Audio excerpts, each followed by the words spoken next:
his own words, he was a general before a politician, but that didn't stop Pervez Musharraf from serving Pakistan as head of the government for nearly 9 years, 7 of them as president. Considered an ally to the US in the war on terror, Musharraf had a controversial reign. Opponents within the country accused him of censorship and of being a dictator. In 2008, he eventually stepped down amidst calls to impeach him. The post was eventually filled by current President Asif Zardari. In his latest incarnation, Musharraf is an internet sensation. Currently, the former president has tens of thousands of fans on his Facebook page, where he regularly answers questions and writes status updates. From wartime leader to Facebook friend, Pervez Musharraf is our connector of the day. First of all, may I say that analysing the outcome of the Facebook, I knew I had a lot of support, but this support was all dispersed all over the world.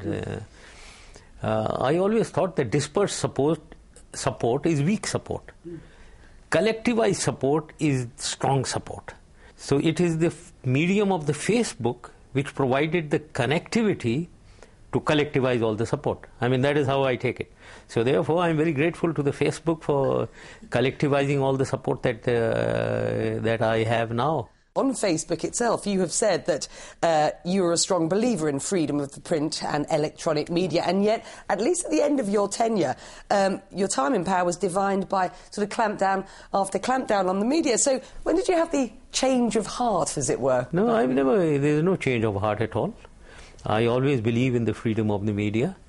I believe that while they should be free, they should be independent, they should be accountable also. They must show responsibility.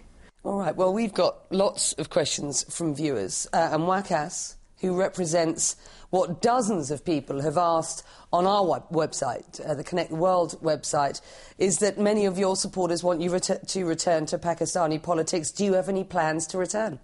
If Pakistan is not doing well, every Pakistani, every patriotic Pakistani feels it in his heart. And I also do that at this moment, Pakistan is not doing too well. So if I can contribute anything to the country, and if the people of Pakistan want me to contribute, I certainly would like to look into that. Would you create your own political party? That's a question from Safi, one of our viewers. I don't know as yet. One has to address all these issues. But one thing is sure, I believe very strongly in a military maxim, never reinforce failure. So I wouldn't like to reinforce failure. Do you think Pakistan is failing at the moment? Politically, yes, we haven't succeeded.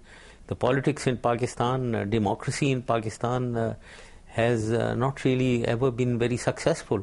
And I mean successful when we expect democratically elected governments to perform for the country, that the country should be moving forward, progressing, and the welfare and well-being of the people being addressed. If that is not being done, I think we need to look into ourselves. What is it lacking in the democratic political dispensation in Pakistan? How have you thought about using Facebook to better the lives of ordinary Pakistanis, as it were? Well, I think the only way I could contribute is because of the number of people who have become my fans, and if this number keeps increasing, and because they come from all over the world, I could contribute towards their better understanding of issues confronting Pakistan. Derek Chapman asked, can the Afghan strategy of appealing to moderate Taliban succeed, for example? I have always believed that we have to follow a triple strategy of military, political and socio-economic. On the political side, right from 2002 and 2003, I've been saying that we need to wean away the population, especially of the Pakhtuns, from the Al-Qaeda and Taliban. So we must not treat all Pakhtuns to be Taliban, although all Taliban were Pakhtuns.